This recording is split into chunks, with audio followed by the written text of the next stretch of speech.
hatiku, kau di pikiranku, dan bawaku mendekat. Di mana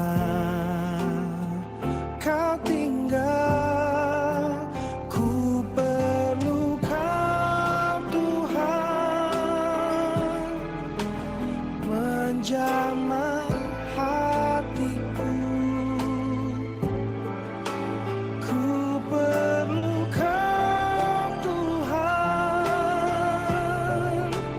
di hidupku. Hanya Engkau Tuhan mengerti hatiku. Hanya Engkau Tuhan yang ku perlu.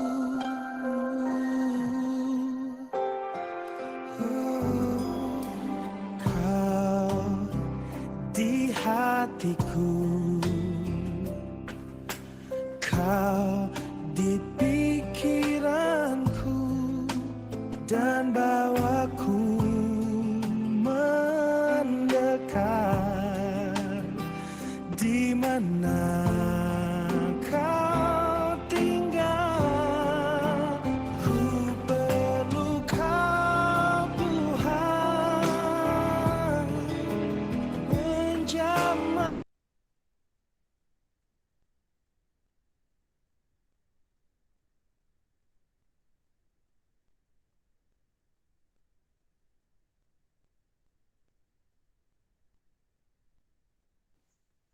Shalom Korem, selamat pagi. Dijawab dong. Pagi. Shalom pagi. Gimana kabarnya hari ini? Luar biasa, puji Tuhan. Tuhan baik. Puji Tuhan. Sebelum kita memulai ibadah kita hari ini, mari kita siapkan Alkitab kita dari Kejadian 35 ayat 1 sampai 15. Aku juga pengen ngingetin kalian buat on cam ya, biar kelihatan mukanya. Kita akan mulai ibadah kita di minggu hari ini dengan menyanyikan lagu Kecaplah dan Lihatlah.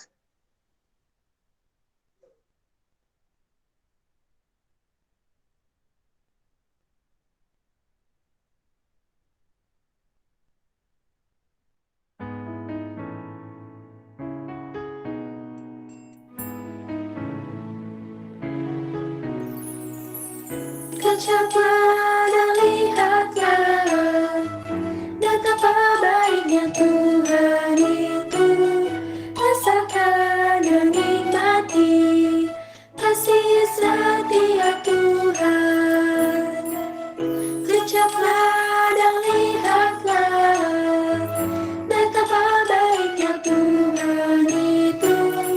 Rasakan dan nikmati kasih setia Tuhan, kasih setia Tuhan.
Waalaikumsalam.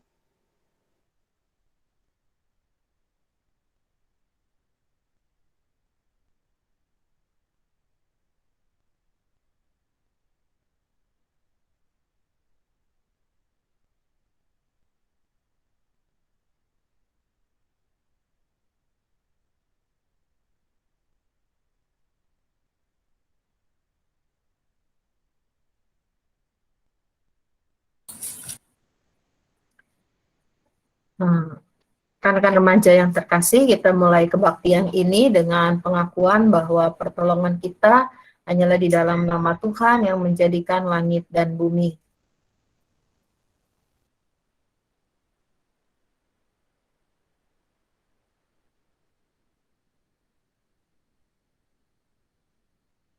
Mana lagi?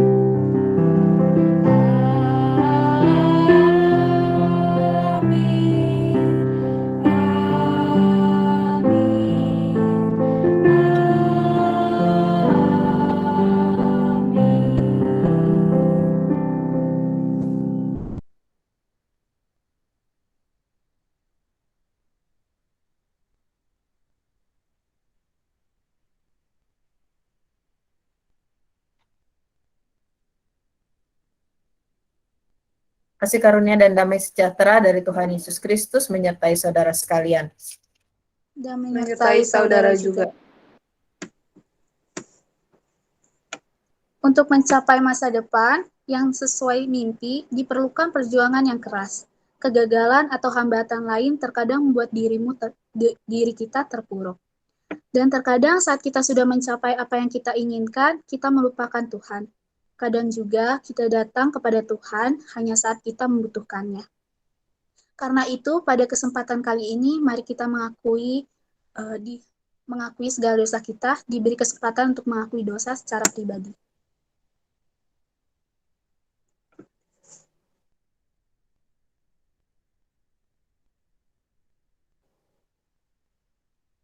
Mari kita bersatu dalam doa. Bapa kami di dalam kerajaan sorga, Tuhan, di sini kami minta pengampunan-Mu ya Tuhan atas segala dosa kami, baik itu perkataan, perbuatan maupun pikiran kami ya Tuhan. Tuhan, perkataan, perbuatan kami ya Tuhan yang telah menyakiti sesama kami ya Tuhan dan juga hatimu ya Tuhan.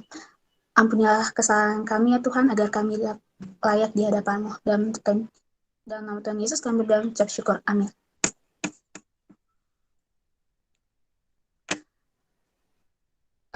Mari kita berdiri mendengarkan berita anugerah. Bagi kita yang sudah mengakui segala dosanya di hadapan Allah, terimalah berita anugerah yang diambil dari Mika 7 ayat 18 sampai 19. Siapakah Allah seperti Engkau yang mengampuni dosa dan yang memaafkan pelanggaran dari sisa-sisa miliknya sendiri, yang tidak bertahan dalam murkanya untuk seterusnya, melainkan berkenan kepada kasih setia. Biarlah Ia kembali menyayangi kita, menghapus kesalahan-kesalahan kita, dan melemparkan segala dosa kita ke dalam tubir-tubir laut. Sebentar lagi kita akan mendengarkan firman Tuhan yang akan dibawakan oleh Pendeta Esa. Tapi sebelumnya mari kita kembali angkat satu pujian, yaitu Pelangi Kasih-Nya.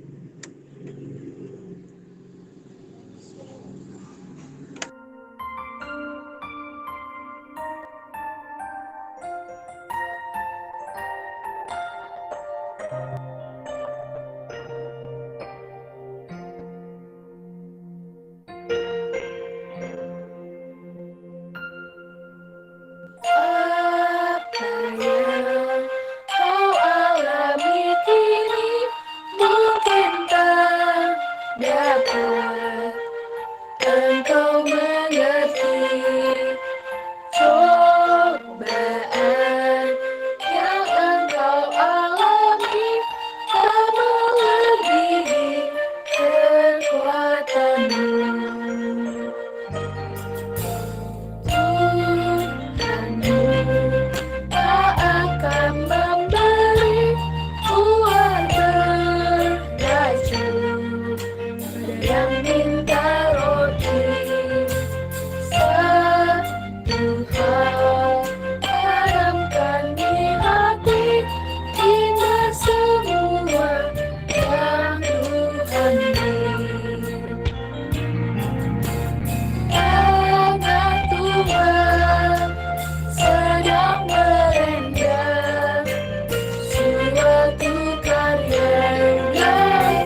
Selamat pagi rekan Korem yang terkasih. Kita akan merenungkan firman Tuhan pada pagi hari ini. Mari sebelumnya kita bersama berdoa. Terima kasih Tuhan untuk pagi ini di mana kami semua bisa bersekutu secara virtual. Kami hendak belajar dari kebenaran firman-Mu. Kami memohon Tuhan yang memampukan kami dengan kuat kuasa-Mu dan hikmat Roh Kudus-Mu, sehingga firman Tuhan yang kami baca, kami dengarkan, dan kami renungkan, sungguh-sungguh dapat tertanam di dalam kehidupan kami, menjadi pegangan bagi kami, dan juga kami lakukan dengan setia di seluruh kehidupan kami. Tolong kami ya Tuhan, demikian juga untuk hamba-Mu yang dipercayakan menyampaikan pemberitaan firman Tuhan. Tuhan kuduskan, Tuhan layakkan, dan mampukan hamba-Mu untuk dapat memperkatakan firman Tuhan sesuai dengan yang Tuhan mau. Di dalam nama Tuhan Yesus kami berdoa. Amin. Rekan-rekan Korem, tadi sudah dikasih tahu sama Maria bahwa kita akan belajar firman Tuhan dari Kejadian pasal 35 ayat 1 sampai 15. Kejadian 35 ayat 1 sampai ayat yang ke-15.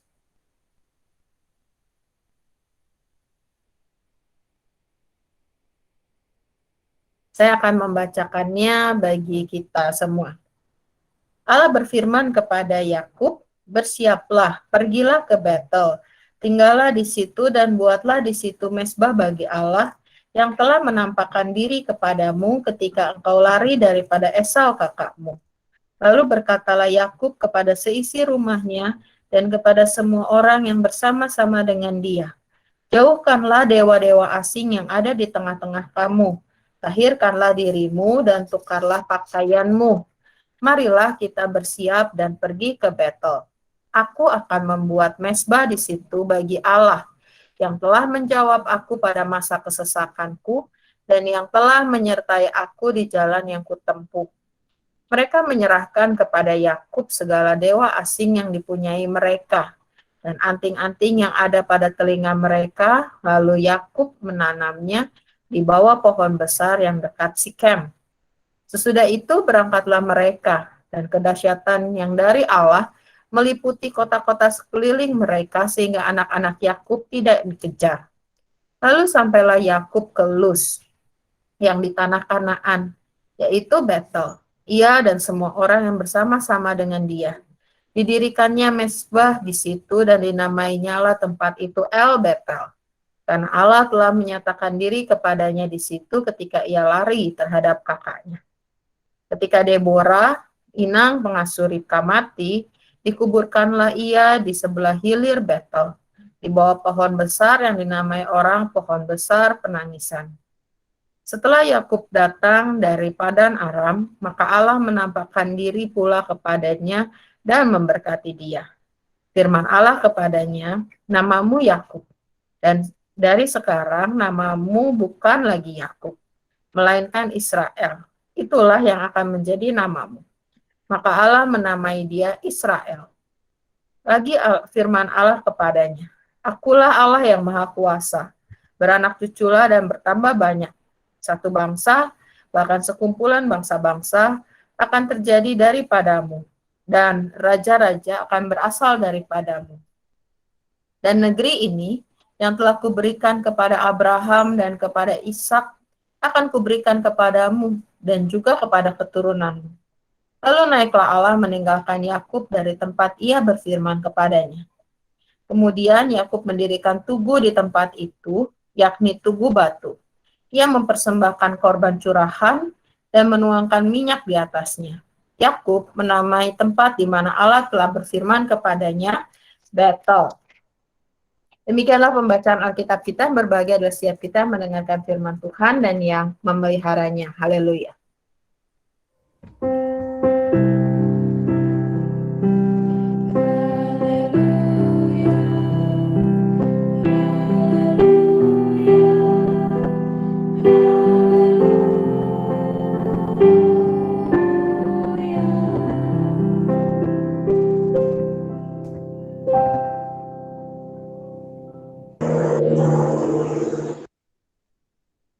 Rekan-rekan Korem yang terkasih, tadi Otnaria mengawali dengan menggunakan gambaran mimpi.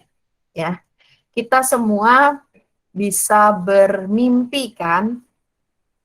Ya, misalnya kita bermimpi bisa secara eksklusif ketemu dengan BTS. Nah, itu mimpi. Ya. Kira-kira menurut kalian mimpi itu jauh apa deket sih sama kehidupan kita? Kalau mimpi bisa ketemu eksklusif sama BTS, cuman kamu aja sama BTS, kira-kira itu mimpi bukan? Kita bisa bilang itu mimpi, ya jauh banget. Kelihatannya menyenangkan, tapi cuman ada di angan-angan doang. Nah, tapi mimpi itu berbeda dengan cita-cita. Kenapa?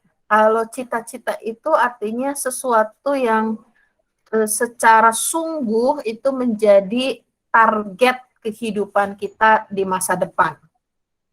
Sekarang kita belum mengalaminya, tetapi kita mengatakan satu saat nanti aku akan mengalami itu. Ya, kalau tadi ya supaya sama perbandingannya, kalau tadi mimpinya ketemu BTS secara eksklusif, misalnya cita-citanya apa? Saya pengen kuliah, bisa kuliah di Korea Selatan, misalnya begitu. Itu cita-cita. Mungkin nggak? Kalau dibilang mungkin atau enggak, mungkin. Kenapa? Karena banyak beasiswa yang tersedia. Ya. Ada, kalau kita mau cari beasiswa, ada misalkan. Ya. Tetapi yang lebih penting lagi adalah bahwa cita-cita itu sesuatu yang kita lihat, mau kita capai, mau kita wujudkan sesuatu yang baik untuk masa depan kita. Dan karena kita tahu bahwa itu menjadi target kita di masa depan, maka kita membutuhkan sesuatu. Kita butuh kesungguhan kita. Kita nggak mungkin bisa meraih beasiswa kalau kita cuma sekedar belajar gini-gini aja. Kita nggak mungkin dapat beasiswa kalau kita tidak berusaha. Mana ya yang menyediakan beasiswa yang sesuai dengan tujuan yang saya mau capai. Cita-cita kita bisa terjadi ketika kita mau berjuang untuk itu. Kita mau bekerja keras. Kita tidak cuma sekedar mengatakan saya pengen jadi, tapi kita cuma sekedar berhenti pada pengen. Kita menunjukkan kerja keras dan fokus kita. Ketika kita punya cita-cita, itulah yang akan kita kerjakan. Nah, oleh karena itu, kita mesti sadari bahwa mewujudkan cita-cita punya banyak tantangan. Sehingga kita nggak bisa lagi main-main. Ya udah, kalau dapat syukur, nggak dapat ya udah. Ya. Oh, hidup orang-orang di sekitar saya begini kok. Udah gini dari dulu-dulu aja. Kalau kamu punya cita-cita yang baik, ya, kamu mesti sadar bahwa di depan sana banyak tantangan. Tantangan dari dalam dirimu, tantangan dari orang-orang di sekitarmu, tantangan dari situasimu, tetapi lagi-lagi itu bukan hal yang mustahil. Karena sesuatu yang baik di depan, di masa depan kita, itu yang akan ya kita jalani. Oleh karena itu, teman-teman sekalian, satu sikap yang perlu dari dalam diri kita adalah sikap yang radikal. Sikap yang betul-betul kita tunjukkan bahwa saya nggak bisa nih cuman gini-gini aja kalau saya mau mencapai cita-cita saya.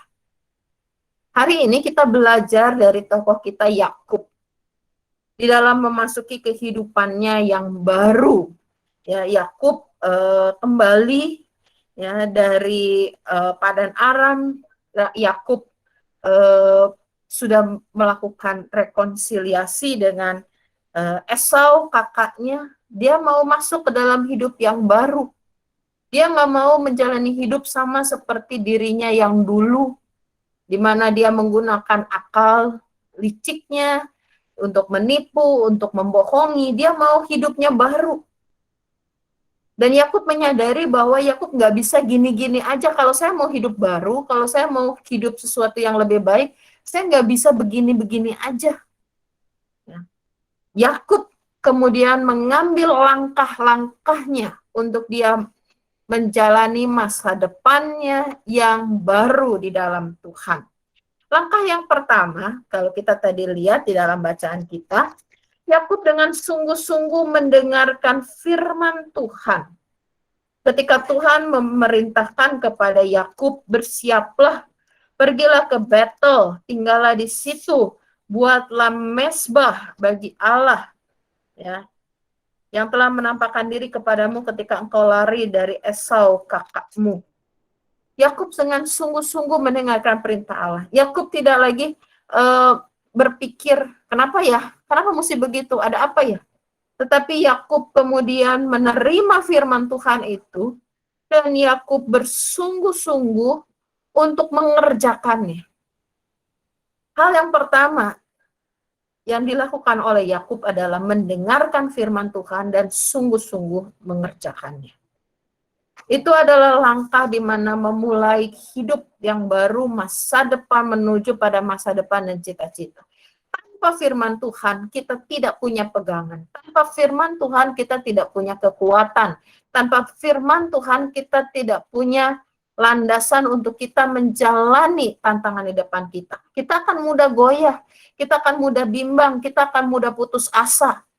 Sehingga yang pertama seperti yang Yakub adalah Yakub dengan sungguh mendengarkan dan kemudian dia melakukan. Hal yang kedua, Yakub menunjukkan kepemimpinannya. Setiap kita, masing-masing pribadi kita adalah seorang pemimpin. Minimal kita memimpin diri kita sendiri. Jangan biarkan dirimu diatur oleh orang lain, yang kemudian akan membawa kamu ya menjadi bimbang, menjadi bingung, menjadi tidak jelas arahnya. Kamu harus memimpin dirimu sendiri di dalam kebenaran firman Tuhan. Karena tadi yang pertama ya seperti Yakub dengan sungguh-sungguh mendengarkan firman Tuhan. Itu pegangannya. Yang kedua, Yakub itu menjadi pemimpin ya. Dengan berpegang pada firman Tuhan, dia memimpin dirinya sendiri untuk sesuai sama firman Tuhan, tetapi juga dia memimpin orang-orang lain yang berada bersama dengan dia untuk melakukan firman Tuhan. Dikatakan Yakub memimpin untuk seisi rumahnya, semua orang yang bersama-sama dengan dia. Untuk apa? Ya, melakukan firman Tuhan yaitu bahwa mereka menjauhkan diri dari Allah asing, mereka mentahirkan diri dan menukar pakaian. Kehadiran Yakub sebagai sosok yang menerima dan mendengarkan firman Tuhan ya menunjukkan mana yang harus dilakukan untuk hidup di dalam Tuhan. Menjauhkan semua Allah asing, menjauhkan semua berhala, fokusnya di hadapan Tuhan. Menahirkan diri, memohon untuk menyucikan diri dan menukar pakaian sebagai tanda bahwa akan hidup yang baru. Hal yang ketiga, ketika Yakub memasuki kehidupan yang baru untuk masa depannya yang baru, Yakub membuka diri untuk belajar dari pengalaman kehidupannya bahwa Allah senantiasa beserta dengan dia di setiap waktu. Pada masa kesesakan, ya, dan Allah menyertai di setiap jalan yang ditempuh. Untuk kita mengarah ke depan, menuju pada cita-cita, kita harus juga mau belajar dengan apa yang sudah kita lewati. Jatuh bangun kita, naik turunnya kehidupan kita harus berani untuk belajar dan menemukan bahwa ternyata ketika kita menjalani hari-hari kita, Allah ada di sana. Allah memampukan kita. Allah menolong dan menopang kita. Itulah yang kemudian akan menyemangati kita. Bahwa dulu saja ketika saya jauh dari Tuhan, ketika saya tidak taat kepadanya, dia tetap setia kepada kita. Dia tetap mengasihi kita. Dia tetap beserta dengan kita. Apalagi ketika kita memulai di titik yang baru, kita mau berjalan menuju cita-cita kita, masa depan kita di dalam Dia. Ya, ini yang menjadi pengharapan kita, bahwa apapun situasi yang kita akan kerjakan, Allah ada di sana. Allah menyediakan jawaban bagi kita. Allah menyertai kita. Itu yang dialami dan dilakukan oleh Yakub. Dengan komitmen Yakub, 3 hal tadi, dia secara pribadi sungguh-sungguh mendengarkan firman dan melakukannya. Dia memimpin orang lain untuk juga bisa hidup dalam kebenaran Tuhan, dan dia belajar dari pengalamannya. Maka kita menemukan bahwa Allah tidak tinggal diam dengan komitmen Yakub itu. Dikatakan di dalam bacaan kita mulai dari ayat yang ke-9 bahwa Allah menampakkan diri. Allah menunjukkan diri. Allah membuat Yakub dapat melihat dan mengalami bahwa Allah hadir bersama-sama dengannya dan memberkati dia.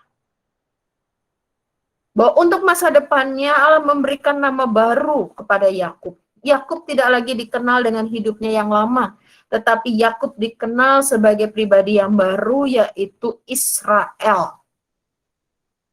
Pejuang Allah. Sekarang dia bukan berjuang untuk dirinya sendiri, dia bukan berjuang untuk egonya, tetapi dia berjuang bersama dengan Allah, di dalam Allah, dan untuk Allah. Dan di situ, Yakub diperlengkapi dengan janji Allah mengenai keturunannya, dan juga mengenai negeri di mana dia akan tinggal, dan untuk keturunannya juga. Teman-teman sekalian, kembali lagi kepada cita-cita kita. Bukan hal yang mustahil ketika kita mengatakan ini adalah sesuatu hal yang baik untuk kita wujudkan di masa depan kita. Kita bawa cita-cita kita di dalam Tuhan. Bukan menyuruh Tuhan yang mengerjakan bagi kita, tetapi bahwa kita mengatakan, Tuhan, saya mau mengerjakannya bersama-sama dengan Tuhan, di dalam Tuhan, dan sesuai dengan maksud Tuhan. Oleh karena itu, di dalam setiap cita-cita kita, kita belajar seperti Yakub. 3 hal ini. Kita sungguh-sungguh mendengarkan firman Tuhan dan melakukannya. Kita juga menunjukkan bahwa kita dapat memimpin orang-orang di sekitar kita. Kita menjadi teladan buat orang-orang di sekitar kita untuk taat terhadap firman Tuhan. Untuk sungguh-sungguh kita tidak mengandalkan hal yang lain. Kita tidak berpegang pada hal yang lain. Kita berpegang hanya kepada Tuhan. Kita bertobat. Kita memperbaharui diri kita, mengubah diri kita, ya, sehingga kita tidak jadi orang yang ikut arus. Yang lagi in apa, yang lagi tren apa, kita mengikuti arus aja gitu. Kita enggak jadi orang yang kompromi, ya udahlah, enggak apa-apa. Tetapi kita memimpin diri kita dan orang-orang di sekitar kita untuk sungguh-sungguh mengandalkan Tuhan. Dan yang ketiga, belajar dari pengalaman. Bahwa di dalam hidupmu, Tuhan tidak pernah meninggalkanmu dan tidak pernah membiarkanmu. Ya, dengan pengalaman itu, kita akan dapat menjalani tantangan di depan yang mungkin penuh dengan kesulitan. Tetapi kita tahu betul bahwa Allah ada beserta dengan kita. Bahkan Dia memberikan janjinya bagi kita. Teman-teman, mulai dari sekarang belum terlambat. Sadari, apa sih tujuan hidupmu? Apa sih cita-citamu? Ya, dan bawa itu ke dalam kasih kemurahan Tuhan. Doakan dan usahakan. Kenali perlengkapan apa saja sih yang Tuhan sudah taruhkan di dalam hidupmu. Talentamu, kemampuanmu, minatmu. Ya, pergunakan itu. Kenali juga di mana Tuhan menempatkanmu. Kalau Tuhan tempatkanmu di tengah keluargamu, yang mungkin sekarang penuh dengan persoalan, jangan kemudian menjadikan cita-citamu sebagai pelarian. Ya, karena kamu merasa tidak nyaman, saya punya cita-cita untuk pergi. Ya, enggak. Kalau memang engkau mengenali tempatmu, keluargamu yang sekarang ini penuh dengan pergumulan, bangun cita-citamu untuk menjadikan keluargamu menjadi tempat yang lebih baik. Menjadi keluarga yang penuh kasih, bangunlah cita-citamu mulai dari situ. Ya, sehingga bukan suatu hal yang mustahil untuk diwujudkan. Tuhan pasti menolong. Tuhan pasti ada bersama-sama denganmu. Jadi jangan pernah takut. Masa depanmu, kalau kata firman Tuhan, masa depanmu sungguh ada. Ya, masa depanmu sungguh ada. Pegang itu. Jalani dengan sikap yang radikal. Ya, nggak bisa saya gini-gini aja. Saya harus menjadi lebih baik, saya harus berubah di dalam Tuhan dan bersama dengan Tuhan. Tuhan memampukan kita selalu. Amin.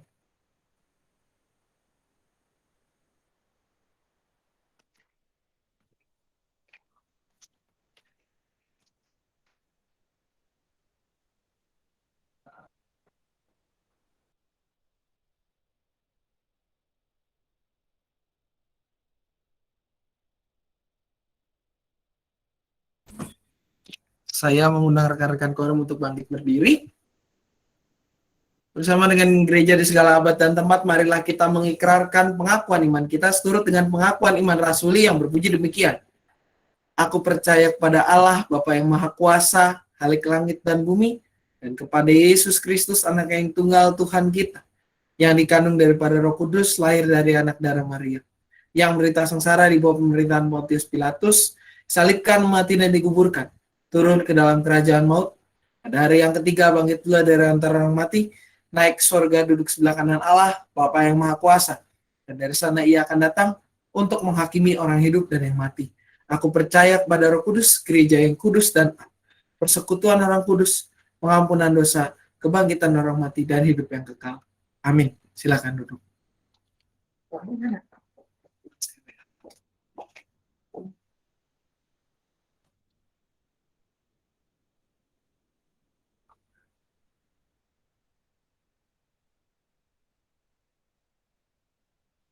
Quorum yang terkasih, kita akan masuk ke dalam doa syafaat. Mari kita berdoa. Saat ini ya Tuhan, kami menaikkan syafaat kami. Kami ingin bersyafaat untuk bangsa dan negara kami, pemerintah kami di dalam menanggulangi COVID-19. Tuhan berkati supaya pemerintah kami dapat melakukan penanganan kesehatan masyarakat dengan baik ketika melakukan vaksinasi di seluruh pelosok Indonesia, dan juga untuk para tenaga kesehatan yang melayani di fasilitas-fasilitas kesehatan. Tuhan juga tolong pemerintah kami untuk dapat mengatasi dampak-dampak dari pandemi COVID-19 yang mengganggu kehidupan bermasyarakat. Kami juga mau berdoa untuk gereja kami GKI Cicurug di dalam kehidupan kebersamaan dengan masyarakat. Tuhan berkati sehingga GKI Cicurug dapat menjadi kesaksian yang baik bagi orang-orang di sekitar. Kami juga saat ini mau berdoa untuk Komisi Remaja GKI Cicurug dalam segala keterbatasan kami Tuhan. Tolong kami supaya kami dapat melayani dengan lebih sungguh, dan juga ada teman-teman kami yang mengikuti kegiatan-kegiatan Komisi Remaja agar semakin lama semakin bertambah ya Tuhan. Kami mohon Tuhan Engkau pimpin kami untuk tetap setia di dalam persekutuan kami. Kami juga mau berdoa untuk teman-teman kami yang mungkin sedang sakit. Tuhan menolong, Tuhan menopang sehingga mereka dapat sembuh dan juga dapat bersama-sama dengan kami di dalam Komisi Remaja. Kami berdoa juga untuk Opung Sinta yang sedang sakit. Tuhan menolong Opung Sinta supaya Opung juga dapat kembali pulih. Kami mengingat teman-teman kami yang sedang melakukan tes masuk universitas untuk tahun pelajaran yang akan datang.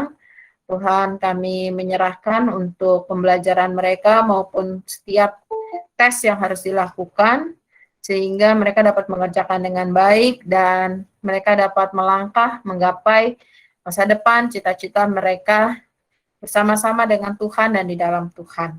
Kami mohon biarlah Tuhan yang memampukan seturut dengan rencana dan kehendak-Mu saja.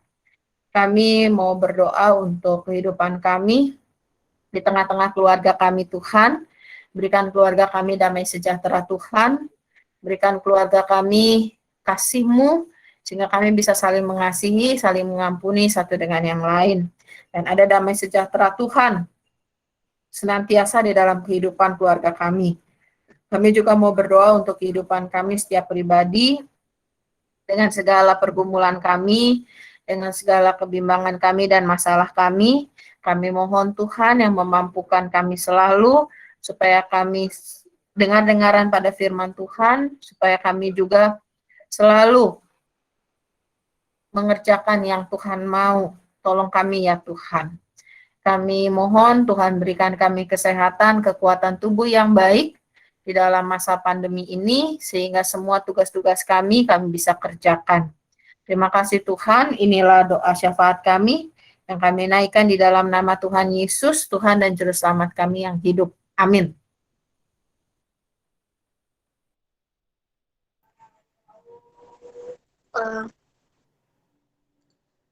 Marilah kita memberikan persembahan yang terbaik bagi Tuhan.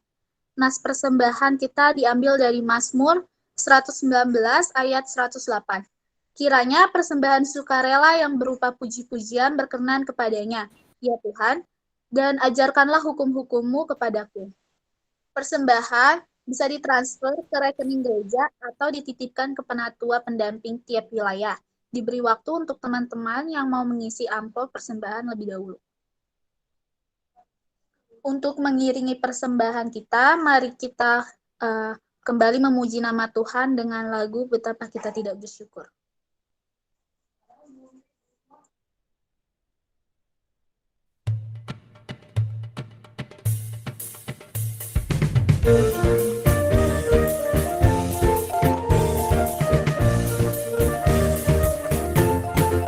Betapa kita tidak bersyukur, bertanah air kaya dan subur, lautnya luas, malamnya megah, menghijau padang bukit dan lembah.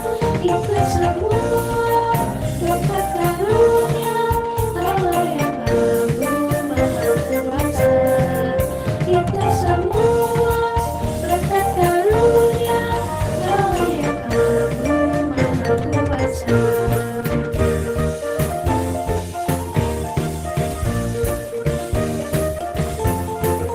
Alangkah indah pagi merentah, berbagi cahaya surya yang cerah.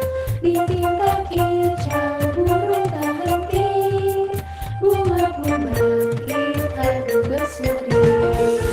Itu semua berkat karunia Allah yang agung maha kuasa. Itu semua berkat karunia Allah yang agung maha kuasa.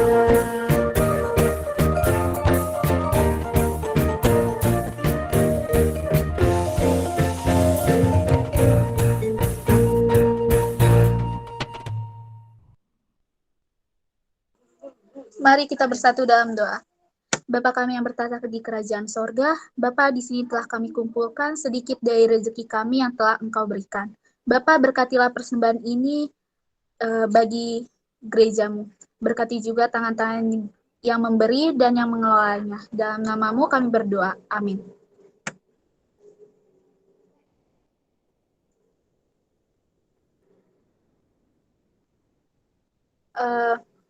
Kita akan kembali angkat satu pujian, yaitu Yesus berpesan.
Rekan-rekan remaja yang terkasih, arahkanlah hatimu kepada Tuhan.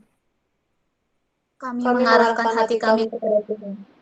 Jadilah saksi Kristus. Kepada Allah. Kepada Allah, Terpujilah Tuhan. kini dan selamanya. Ini terimalah berkat Tuhan. Tuhan memberkati engkau dan melindungi engkau. Tuhan menyinari engkau dengan wajah-Nya dan memberi engkau kasih karunia. Tuhan menghadapkan wajah-Nya kepadamu dan memberi engkau damai sejahtera.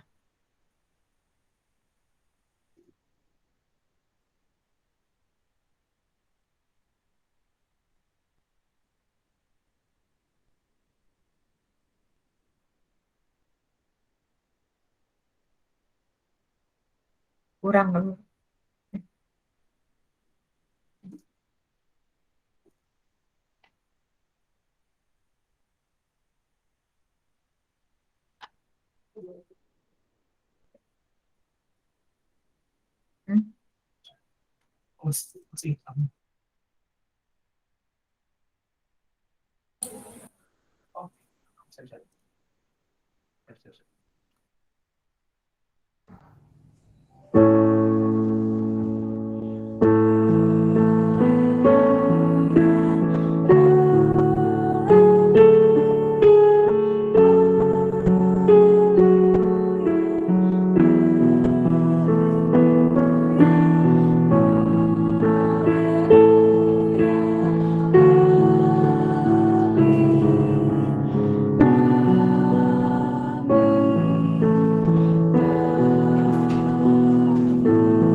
Dipersilakan untuk warta.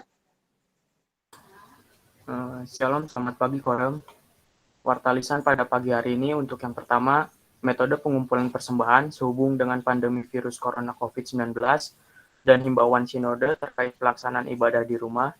Majelis Jemaat GKI Cicurug menghimbau kepada anggota jemaat dan simpatisan untuk tetap berpartisipasi mendukung keberadaan gereja lewat pengumpulan persembahan dengan cara transfer ke rekening milik GKI Cicurug BCA nomor 12907569924 atas nama Bratawiwari atau Krisdiana Ginanti.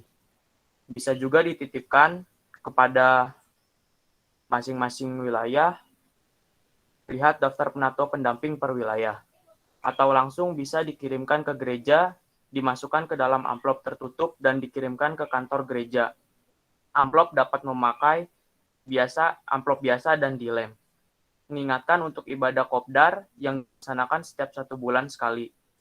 Jangan lupa untuk teman-teman Korem mengingatkan teman-teman yang undur. Untuk petugas minggu depan, WL Angel, Warta Edu, Pemandu Mary Christine, PF-nya Penatua Eva. Terima kasih.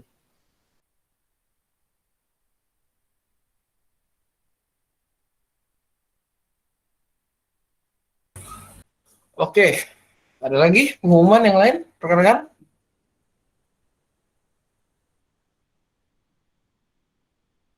Nggak ada? Baik, kalau sudah tidak ada pengumuman, jangan lupa absennya ada di Google Forms gitu ya. Mengingatkan yang tadi datang terlambat, ada beberapa, mohon tidak terlambat lagi minggu depan sampai ada yang datang di lagu pulang ya. Kebetulan saya hari ini hostnya, jadi saya tahu berapa yang terlambat, berapa yang nggak terlambat. Oke, itu aja kayaknya. Ada lagi tambahan pengurus? Nggak ada?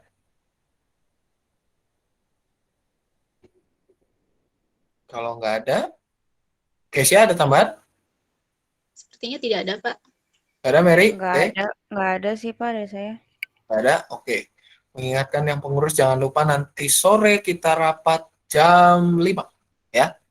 Secara online. Belum bisa secara onsite. Itu aja sih kalau dari saya. Baik, kalau nggak ada tambahan, terima kasih rekan-rekan. Tetap semangat dan juga senantiasa lakukan protokol kesehatan dalam hidup kita. Tuhan berkati. Selamat hari Minggu, Tuhan Yesus memberkati. Selamat hari Minggu. Selamat hari Minggu. Selamat hari Minggu. Selamat hari Minggu.